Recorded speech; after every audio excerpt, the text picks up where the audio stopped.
Beyin ölümü keçirən pasiyent təcili yardım maşını çuxura düşdü deyə həyata qayıtdı.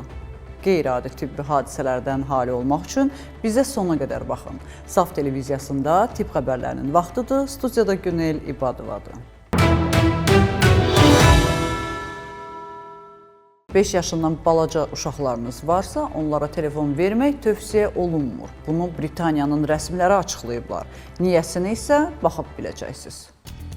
5 yaşdan balacalara telefon olmaz. Böyük Britaniya hökuməti valideynlərə 5 yaşdan kiçik uşaqların ekran qarşısında keçirdiyi vaxtı gündə maksimum 1 saatla məhdudlaşdırmağı tövsiyə edib. Yeni qaydalara görə 2 yaşdan kiçik uşaqların ekranlardan tək istifadə etməsi məsləhət görülmür. Tövsiyələrdə bildirilib ki, uşaqlara sürətli və dinamik videolar göstərməkdən çəkinmək, mümkün olduqda isə ekrandan birlikdə istifadə etmək daha məqsədə uyğundur. Valideynlərə alternativ olaraq kitab oxumaq, oyun oynamaq kimi fəaliyyətlərlə ekran vaxtını azaltmaq tövsiyə edilir. Araşdırmalar göstərib ki, uzun müddət ekran qarşısında qalmaq uşaqlarda yuxu rejiminə və fiziki aktivliyə mənfi təsir edir. Bununla yanaşı, böyüklərin iştirakı ilə istifadə olunan ekran uşaqların idrak inkişafına daha az zərər verdiyi qeyd olunub. Mütəxəssislər valideynlərin özlərinin də nümunə olmasının vacibliyini vurğulayıb. Qeyd edilib ki, uşaqlar böyüklərin davranışlarını təkrarladıqları üçün ailədə ekran istifadəsinə ümumi nəzarət vacibdir.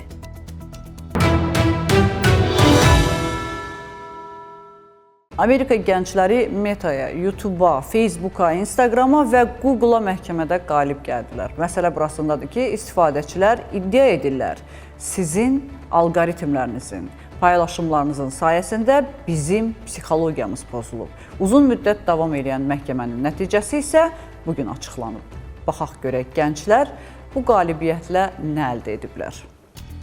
Sosial şəbəkələr gənc istifadəçilərinə uduzdu. Amerika Birləşmiş Ştatının Los Anceles şəhərində keçirilən məhkəmə sosial şəbəkələrlə bağlı mühüm qərarla nəticələnib. Münsiflər heyəti Meta və Google şirkətlərini gənc istifadəçilərdə asıllıq yaradan platformalar hazırlamaqda günahlandırıb. Qərara əsasən uşaqlıq dövründən sosial mediadan istifadə edən 20 yaşlı qadına $6 milyon təzminat ödəniləcək. İddiaçı bildirib ki, o Instagram və YouTube'dan çox erkən yaşlardan istifadə edib və bu onda narahatlıq, depressiya və görünüşlə bağlı komplekslər yaradıb. Məhkəmə şirkətlərin istifadəçiləri platformada daha uzun saxlamaq üçün asıllıq yaradan funksiyalar hazırladığını qeyd edib. Meta və Google qərarla razılaşmadıqlarını və apellyasiya şikayəti verəcəklərini açıqlayıb. Bununla belə ekspertlər bu qərarın sosial şəbəkələrə qarşı açılan digər iddialara da ciddi təsir göstərəcəyini bildirib. Bu cür məhkəmə qərarları sosial şəbəkə şirkətlərini alqoritmlərin işləmə prinsiplərini yenidən nəzərdən keçirməyə məcbur edir. Bununla yanaşı uşaqların platformalara çıxışına nəzarətin gücləndirilməsi,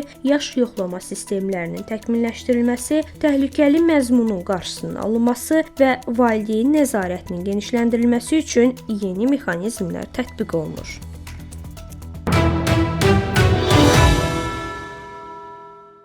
Həyat yoldaşınız vəfat edib deyiblər. Bir müddətdən sonra isə vəfat edən həyat yoldaşı təcili yardım maşını qəzaya uğrayıb deyə dünyaya geri qayıdıb. Həm gülməlidir, həm təəccüblüdür, həm də tibbdə həddindən artıq nadirən baş verən hadisədir ki, güclü qəza nəticəsində beyin ölümü keçirmiş insan həyata qayıdır. Bu azmış kimi ayağa durub evinə də gedir.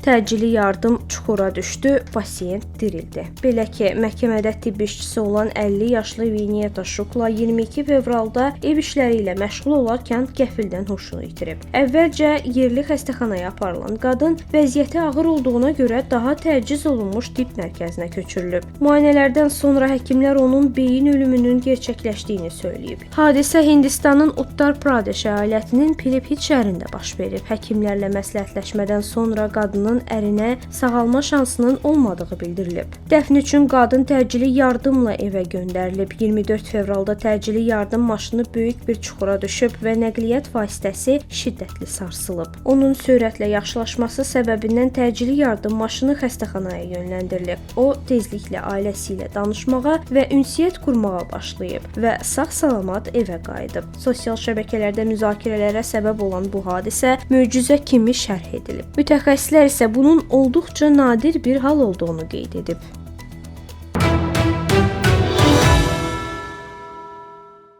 Sosial şəbəkələrdə bilib-bilməyən hər kəs bu çiçəyin xərçəngi sağaltmağından danışırdı. Araşdırdıq, bunun belə olmadığını sübut elədik. İndi isə həqiqi elmi araşdırma ilə üz-üzəyik. Araşdırma iddia edir ki, bu sarı çiçəklər Alzheimer'ın qarşısını alır. Baxaq. Zəncir otu yarpaqları Alzheimer riskini azaldır. Food jurnalında dərc olunan yeni araşdırma zəncir otu bitkisinin yarpaqlarının beyin sağlamlığı üçün faydalı ola biləcəyini göstərib. Tədqiqatda bitkinin yarpaq, çiçək və kök hissələrindəki polifenolların həzm prosesindən sonra neuroprotektiv təsiri araşdırılıb. Alimlər müəyyən edib ki, xüsusilə yarpaqlar yüksək miqdarda fenollar və flavonoidlər ehtiva edir və bu maddələr Alzheimer xəstəliyi ilə əlaqəli fermentlərin fəaliyyətini zəiflədir. Araşdırmaya görə həzm prosesindən sonra bu birləşmələrin bir hissəsi aktivliyini qoruyaraq beyin hüceyrələrini zədələmədən qoruyur. Mütəxəssislər bildirib ki, təsirin tam təsdiqi üçün əlavə klinik tədqiqatlara ehtiyac var.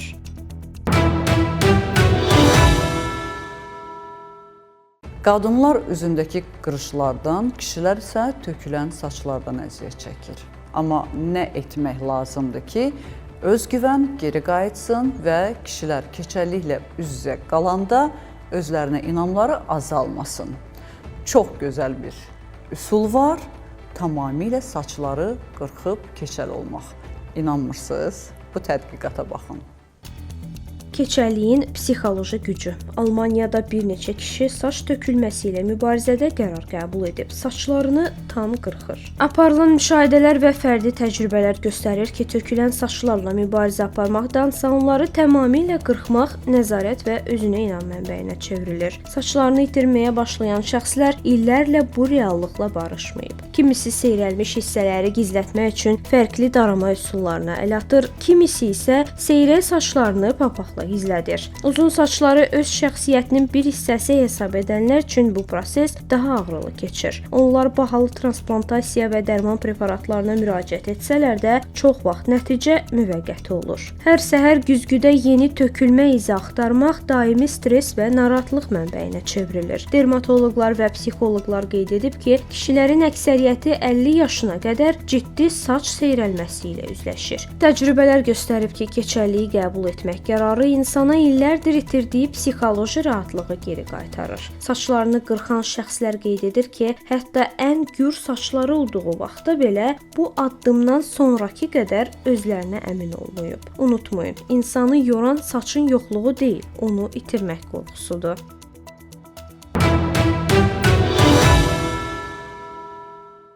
Bugün olan səhiyyə xəbərlərimiz bu qədər. Dünyada və ölkədə baş verən ən vacib tip xəbərlərini bizdən izləyin.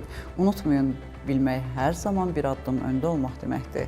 Özünüzü, doğmalarınızı qoruyun. Sağ olun, salamat qalın.